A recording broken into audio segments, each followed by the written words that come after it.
আসসালামু আলাইকুম ওয়া রাহমাতুল্লাহি ওয়া বারাকাতুহু।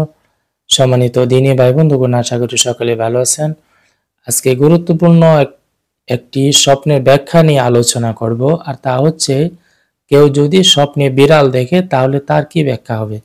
স্বপ্নে যদি কেউ বিড়াল দেখে তাহলে এটা সবসময় চোর ডাকাতের আলামত হিসাবে বোঝায়, অর্থাৎ আপনার ঘরে অথবা অন্য কারো ঘরের মধ্যে স্বপ্নে যদি আপনি দেখেন বিড়াল ঢুকেছে, তাহলে বুঝতে হবে আপনার ঘরে অথবা অন্য কারো ঘরে চোর ঢুকবে।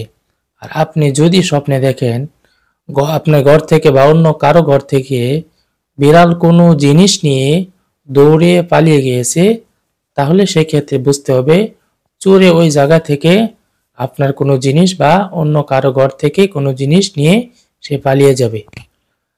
আর কেউ যদি স্বপ্নে দেখে যে সে কোনো বিড়ালের সাথে যুদ্ধ করছে, অর্থাৎ লড়াই করতেছে, তাহলে সেই ক্ষেত্রে বুঝতে হবে আপনি অতি তাড়াতাড়ি অসুস্থ হয়ে পড়বেন।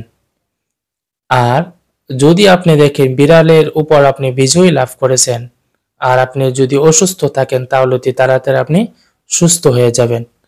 আর কেউ যদি দেখে বিড়াল কাউকে কামড় দিয়েছে, অর্থাৎ যে স্বপ্নে দেখলো তাকে যদি বিড়ালে কামড় দিয়ে থাকে, তাহলে সেই ক্ষেত্রে ব্যাখ্যা হবে ওই ব্যক্তি দীর্ঘদিন পর্যন্ত অসুস্থ অবস্থায় থাকবেন। অর্থাৎ কমপক্ষে ইমাম সিরিন রহমতুল্লাহ আলাই বলেন ওই ব্যক্তি 1 বছর পর্যন্ত অসুস্থ থাকবে যে ব্যক্তিকে বিড়াল স্বপ্নে কামড় দিয়েছে।